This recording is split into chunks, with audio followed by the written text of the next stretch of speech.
जयंत बच्चों, इस समय आप लोग मामना इंस्टीट्यूट के यूट्यूब चैनल से जुड़े हुए हैं और इस चैनल में मैं आपका स्वागत करता हूं। आज हम लोग क्लास 11th मैथमेटिक्स हिंदी माध्यम के फर्स्ट चैप्टर समुच्चय के प्रश्नावली 1.5 के क्वेश्चन नंबर 3 को देखने जा रहे हैं। क्वेश्चन नंबर 3 दिया क्या है ये पहले आप समझ लीजिए। प्राकृतिक संख्याओं के समुच्चय को सार्वत्रिक समुच्चय मानते हुए प्राकृतिक संख्याओं का जो समुच्चय है इसी को सार्वत्रिक समुच्चय को हम यूनिवर्सल सेट मानते हैं और यूनिवर्सल सेट को यू से प्रदर्शित किया जाता है। प्रश्न में ये कह रहा है कि आप प्राकृतिक संख्याओं के समुच्चय को सार्वत्रिक समुच्चय मान लीजिए, यानी ऐसा समुच्चय जिसमें संपूर्ण प्राकृतिक संख्याएं उपस्थित हैं। तो कह रहा है आपसे कि निम्नलिखित समुच्चयों के पूरक लिखिए। तो पूरक ज्ञात करने के लिए आपको पता है कि अगर मान लीजिए कोई समुच्चय ए है और समुच्चय ए का पूरक समुच्चय निकालना है तो यूनिवर्सल सेट में से ए को घटा देते हैं तो ए डैश निकल जाता है, यानी पूरक समुच्चय हमें ज्ञात हो जाता है। याद रखे रहिएगा, यूनिवर्सल सेट में जितनी प्राकृतिक संख्याएं होती हैं सब हैं। इसमें सम संख्याएं भी होंगी, विषम संख्याएं भी होंगी, पॉजिटिव जितनी संख्याएं होंगी सब होंगी, निगेटिव कोई संख्या नहीं होगी। तो अब चलिए देखते हैं। अब फर्स्ट में कह रहा है कि ए अच्छा, एक चीज हम समुच्चय का नाम अपने मन से रखे हैं, ABCDEFGHIJK, ये हमने अपने मन से रखा है। इन सब क्वेश्चंस का सलूशन मैं शुरू करूं इसके पहले मैं आपको बता दूं कि आप वीडियो को लाइक ज़रूर कीजिएगा। अगर आप चैनल पे नए हैं तो चैनल को सब्सक्राइब भी कीजिएगा और चैनल को सब्सक्राइब करने के लिए आप यूट्यूब पे महामना इंस्टीट्यूट को सर्च कीजिए और फिर रेड कलर के सब्सक्राइब वाले बटन को आप क्लिक कर दीजिए, फिर महामना इंस्टीट्यूट के पार्ट आप बन जाएंगे। और अगर किसी प्रकार की कोई दिक्कत समझ में आती है तो हमें कमेंट करके बतावें और वीडियो को मैक्सिमम स्टूडेंट तक शेयर करें तथा बेल आइकन को भी प्रेस करें। तो चलिए, यूनिवर्सल सेट यानी सार्वत्रिक समुच्चय यक्स सच दैट यक्स एक प्राकृतिक संख्या है और ए में दिया हुआ है कि यक्स सच दैट एक्स एक सम प्राकृतिक संख्या। तो सम प्राकृतिक संख्या का हमें पूरक समुच्चय निकालना है। तो सुनिए, प्राकृतिक संख्याओं में यूनिवर्सल सेट में जितनी सम संख्याएं हैं और विषम संख्याएं सब हैं, लेकिन ए का पूरक निकालना है। इसका मतलब कि उसमें से सम संख्याओं को हटा देना है। तो जब समस्त प्राकृतिक संख्याओं में से सम संख्याओं को हम हटा देंगे तो विषम संख्याएं बचेंगे। तो यहाँ पर फर्स्ट का सलूशन हम लिख रहे हैं और देखिए फर्स्ट का सलूशन क्या होगा। तो ए डैश पूरक समुच्चय जो होता है वो ए डैश होता है और यह यू माइनस ए होगा, यानी यूनिवर्सल सेट में से ए को माइनस कर देंगे, ये सम प्राकृतिक संख्या इसको हटा देंगे तो जितनी विषम प्राकृतिक संख्याएं होंगी वो याद आएंगी। यक्स सच दैट यक्स, और ये होगा आपका एक विषम प्राकृतिक संख्या, यहाँ लिख देंगे एक विषम प्राकृतिक संख्या, एक विषम प्राकृतिक संख्या। तो ये जो है ए डैश हो जाएगा। अब इसके बाद सेकंड के लिए हम बी डैश निकालते हैं। तो बी डैश यूनिवर्सल सेट में से जब आप बी को माइनस कर देंगे तो निकल जाएगा और बी में क्या है, एक प्राकृतिक विषम संख्या। याद रखे रहिए, यूनिवर्सल सेट में सम और विषम दोनों होता है और प्राकृतिक विषम संख्याओं का हमें पूरक समुच्चय निकालना है, यानी विषम प्राकृतिक संख्याओं को हटा देना है। तो विषम प्राकृतिक संख्याओं को हटा देंगे तो बचेंगे कौन सी संख्याएं, सम प्राकृतिक संख्या। तो लिख देंगे यक्स सच दैट यक्स एक सम प्राकृतिक संख्या, एक सम प्राकृतिक भी लिख सकते हैं, प्राकृतिक भी लिख सकते हैं, सम प्राकृतिक संख्या। ये बी डैश निकल गया। अब इसके बाद हम सी डैश निकालेंगे। तो सी डैश कैसे निकलेगा, यूनिवर्सल सेट में से सी को माइनस कर देंगे और देखिए क्या है यहाँ, यक्ष संख्या यक्ष का 3 का एक धन गुणज है। तो देखिए 3 का एक धन गुणज है, तो अगर हम यूनिवर्सल सेट में से 3 के जितने धन गुणज है उसको हम हटा दें तो जो बचेगा वही इसका पूरक समुच्चय होगा। तो हम लिख देंगे यक्ष सच दैट यक्ष एक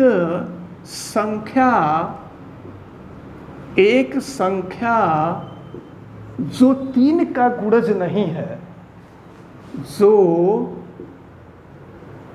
3 का गुणज नहीं है, 3 का गुणज नहीं है, तो सी डैश निकल गया।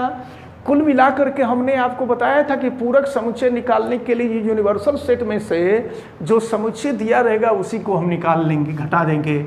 अब इसके बाद हम डी डैश की वैल्यू निकालते हैं, तो यू में से डी को माइनस कर देंगे। तो डी में क्या दिया है, एक अभाज्य संख्या, तो अभाज्य संख्या को छोड़कर जितनी भी संख्याएं हैं सब आ जाएंगे इसमें। तो हम लिख देंगे यक्ष सच दैट यक्ष एक ऐसी संख्या जो अभाज्य नहीं है, तो अभाज्य नहीं तो भाज्य हो जाएगी। तो लिख देंगे यक्ष एक भाज्य संख्या, एक भाज्य संख्या, ये हो जाएगा। अब इसके बाद ई वाले पे आते हैं, ई पे देखते हैं क्या दिया है।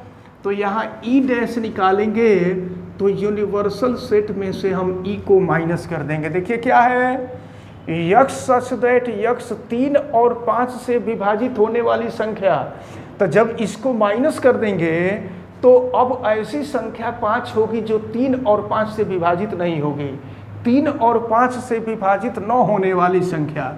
यहाँ लिख देंगे यक्ष सच दैट यक्ष 3 और 5 से विभाजित नहीं होने वाली संख्या, नहीं होने वाली संख्या। और फिर हम यफ डैश पे आते हैं, तो f dash equal to u minus f होगा। देखिए क्या है यहाँ, एक पूर्ण वर्ग संख्या, तो अब पूर्ण वर्ग संख्या को हम घटा देंगे यूनिवर्सल सेट में से, तो हमको वह संख्या मिलेगी जो पूर्ण वर्ग नहीं है। तो यहाँ लिख देंगे यक्ष सच दैट यक्ष एक पूर्ण वर्ग संख्या नहीं है, एक पूर्ण वर्ग संख्या नहीं है, एक पूर्ण वर्ग संख्या नहीं है। इसके बाद आ जाएगा जी डैश, तो यूनिवर्सल सेट में से जी को हम माइनस करेंगे। जी में क्या है, पूर्ण घन संख्या, तो अब हम यूनिवर्सल सेट में से जितने पूर्ण घन संख्या उसको घटा देंगे, तो जो पूर्ण घन संख्या नहीं होगा वही उसका यूनिवर्सल सेट होगा। तो यहाँ लिख देंगे यक्ष सच दैट यक्ष एक पूर्ण घन संख्या नहीं है, घन संख्या नहीं है, ये हो जाएगा। अब इसके बाद हम आते हैं एच डैश पर, तो ज़रा इसको सॉल्व कर लिया जाए। एच इक्वल टू दिया है यक्ष सच दैट यक्ष प्लस 5 इक्वल टू 8, तो अगर x की वैल्यू निकालेंगे तो 8 माइनस 5 यानी 3 हो जाएगा। तो इसमें से 3 हम माइनस कर देंगे, तो ये हो जाएगा u minus H equal to x such that, यहाँ लिख देंगे यक्ष इज नॉट इक्वल टू 3, यानी यक्ष के जगह पे हम सभी प्राकृतिक संख्याओं को ले सकते हैं, लेकिन वह 3 के बराबर नहीं होगा। 3 को छोड़ करके जितनी भी प्राकृतिक संख्याएं होंगी हम सभी प्राकृतिक संख्याओं को ले सकते हैं। इसके बाद अगर हमें आई डैश की वैल्यू निकालना हो, आई डैश की वैल्यू निकालना हो तो u में से i को माइनस कर देंगे। तो इसके लिए चलिए x की वैल्यू हम पहले निकाल लें, तो 2x प्लस 5 इक्वल टू 9 है, तो 2x इक्वल टू 9 माइनस 5 हो जाएगा। तो 2x इक्वल टू 9 माइनस 5 4 हो जाएगा, x इक्वल टू 4/2 यानी 2 हो जाएगा। तो यहाँ पर हम लिख देंगे x such that x is not equal to 2, यानी I में वह संख्या है जो 2 है, तो उसके पूरक समुच्चय में वो संख्या होना चाहिए जिसमें 2 नहीं है।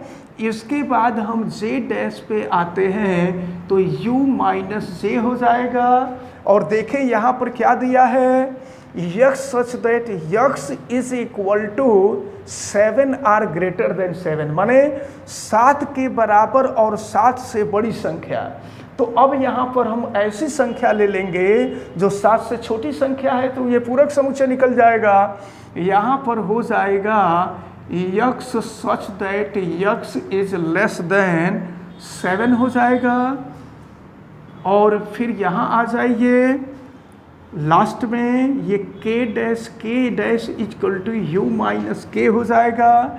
चलिए जरा इसको सॉल्व करते हैं। 2x plus 1 is greater than 10 दिया हुआ है, तो अगर 2x इज ग्रेटर देन 1 को इधर ला देंगे तो 9 हो जाएगा। x इज ग्रेटर देन 9/2 हो जाएगा। तो यहाँ पे हमको 9/x का मान 9/2 से बड़ा है, तो 9/2 से जितनी छोटी संख्या है सब उसके पूरक समुच्चय में आ जाएंगी। तो ये हो जाएगा आपका x such that x is less than 9/2। तो इस तरह से ये जो क्वेश्चन नंबर 3 था, क्वेश्चन नंबर 3 में जितने भी ये 11th क्वेश्चन दिए थे सबका पूरक समुच्चय हमने प्राप्त कर लिया। और हमें उम्मीद है कि प्रश्नावली 1.5 का ये जो क्वेश्चन नंबर 3 है, ये क्वेश्चन नंबर 3 आपको अच्छी तरह से समझ में आया होगा। आप इसको बहुत अच्छी तरह से तैयार कीजिएगा, ये टफ नहीं है लेकिन एग्ज़ाम में ये पूछा जाता है। आपको बिल्कुल अच्छी तरह से सारी चीज़ें समझ में आई होंगी।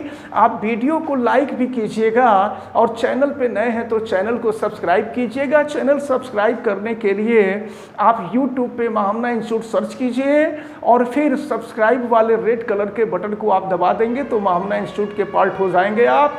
इस वीडियो को मैक्सिमम स्टूडेंट तक आप शेयर कीजिएगा ताकि मैक्सिमम स्टूडेंट इस इम्पॉर्टेंट टर्म को अच्छी तरह से समझ सकें। बेल आइकन को भी प्रेस कीजिएगा और अगर किसी प्रकार की कोई दिक्कत समझ में आती है तो आप हमें कमेंट करके बताइएगा भी।